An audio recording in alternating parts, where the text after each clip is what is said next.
আমি টুম্পা অটোওয়ালি পৌঁছে দেবই টাইমলি।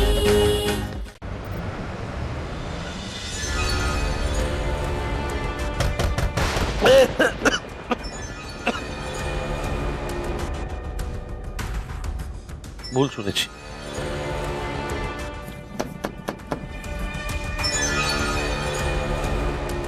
ঘিরে একটু করে ছেলে আমার তো শান্তিতে জলও খেতে দেবে। আসছে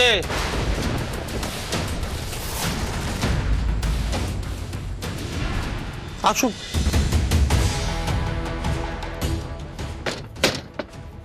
আমাকে একটু শান্তিতে জলও খেতে দিবি না তোরা? আয় ভেতরে।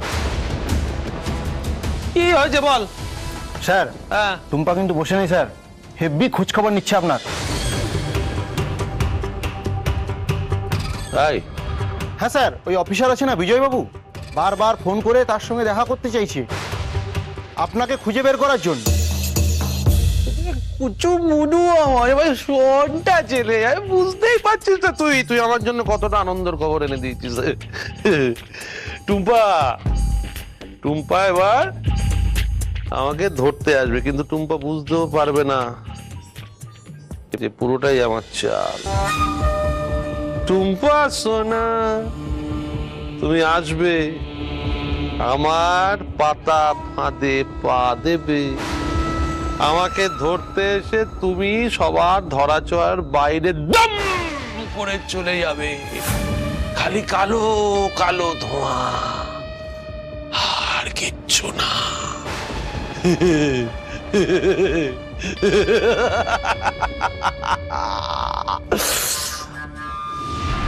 আমার নাম অশোক,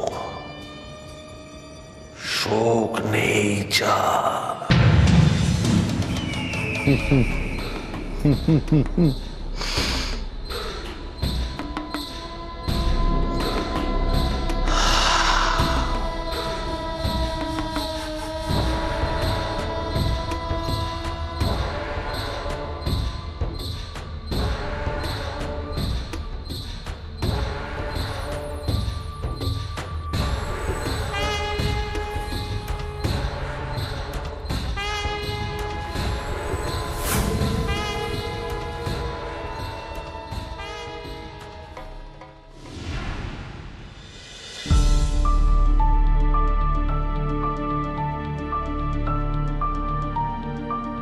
হ্যাঁ, ওনাকে খুব সাবধানে রাখতে হবে, ওনার শরীরের অবস্থা বিশেষ ভালো নয়।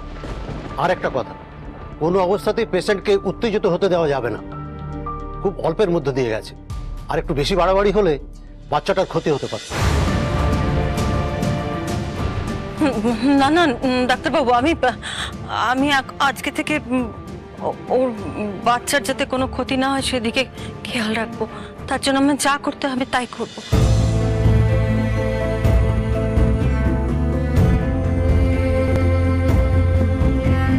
আজ আমি আসি, কয়েকটা ওষুধ লিখে দিলাম, এগুলো 7 দিন চলবে।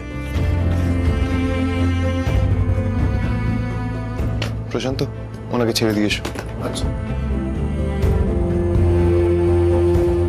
আসুন, চল। কি হলো? আমি বাড়ি যেতে চাই। বাড়ি কেন যাবে মা? এটাই তো তোমার বাড়ি। জানি ঠাম্মি, এটা আমার বাড়ি, কিন্তু এখানে আমার থাকা সম্ভব নয়। এই বাড়িতে আমার বরের হত্যাকারী আছে, তার সাথে একই ছাদের তলায় থাকা আমার পক্ষে সম্ভব নয়। আমি এক্ষুনি বাড়ি যাব। আস্তে, শান্ত হও, আমি তোমাকে বাড়ি ফেরার ব্যবস্থা করছি। আবির, ওকে বাড়িতে নিয়ে যা। হ্যাঁ, সাবধানে।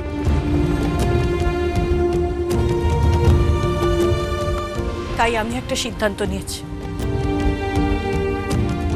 আমার সন্তানকে আমি এই পৃথিবীতে আনবো না। কি হলো আবির? শুনতে পেলি না আমি কি বললাম? মা, অনুরাধাকে ছেড়ে দিয়ে আসো মানে? এটাও তো অনুরাধার বাড়ি, অনুরাধা এখানেই থাকবে, এখান থেকে কেন যাবে?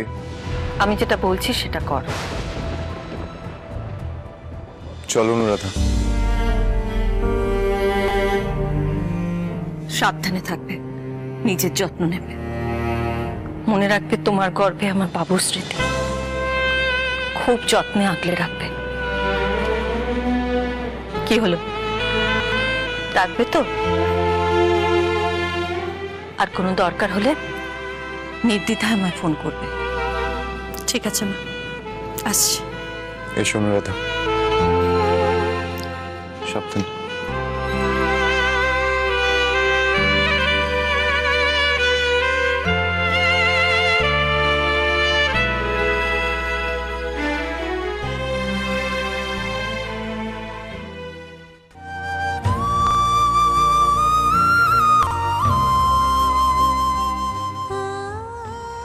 তোর সাথে আমার কোনো সম্পর্ক নেই টুম্পা।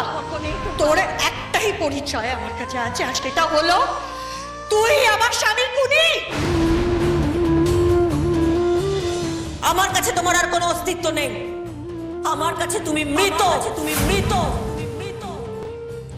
ঘরে আমি তোমার জন্য খাবারের বন্দোবস্ত করে দেব, খুব দরকার না পড়লে বেরিও না। আর তুমি আমাকে এই 24 ঘন্টার মধ্যে যদি টাকা ফেরত না দিতে পারো, তাহলে আমি আইনি পদক্ষেপ নিতে বাধ্য হব।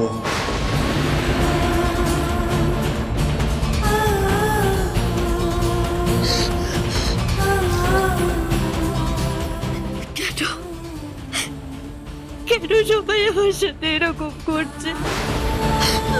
আমি তো কোনোদিনও কারোর ক্ষতি করার কথা ভাবতেও পারি না। আর সেখানে সেখানে এটা তো আমার নিজের পরিবার, সবাই আমার নিজের লোক। তাহলে আমি আমার নিজের লোকের ক্ষতি করার কথা কি করে ভাবতে পারবো? আমি কি করে করবো?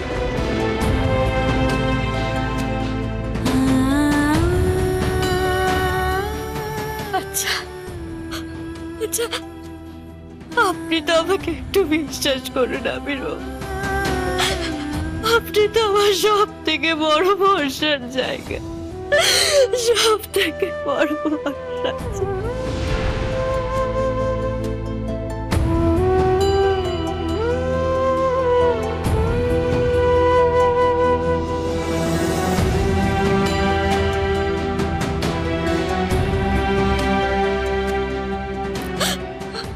আপনারা আমাকে একটু বিশ্বাস করুন প্লিজ, আমাকে এভাবে একা করে দেবেন না। ছোট বৌদি, এই বাড়িতে যদি সবাই আমার কথা শুনতো, তাহলে আমি সবাইকে চিৎকার করে বলতাম, তুমি কোনো অন্যায় করতেই পারো না। ছোট বৌদি,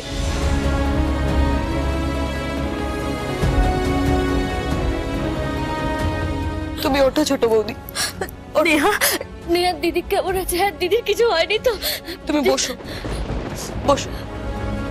তেমন কিছুই হয়নি ছোট বৌদি, বড় বৌদি বাড়ি চলে গেছে, আর দাদা বড় বৌদিকে বাড়ি ছাড়তে গেছে। কি চলে গেল কেন নেহা? কারণটা তুমি জানো না ছোট বৌদি? বড় বৌদি বলেছে যতদিন পর্যন্ত তুমি এ বাড়িতে আছো, বড় বৌদি এ বাড়িতে থাকবে না, আর এটাই বড় বৌদির লাস্ট ডিসিশন। তাই চেম্মা দাদাকে বলেছে বড় বৌদিকে বাড়ি ছেড়ে আসতে। ছোট বৌদি, তোমার হাতে কি হয়েছে? কিছু কিছু হয়নি, আমাকে একটু একা থাকতে দেবে নেহা?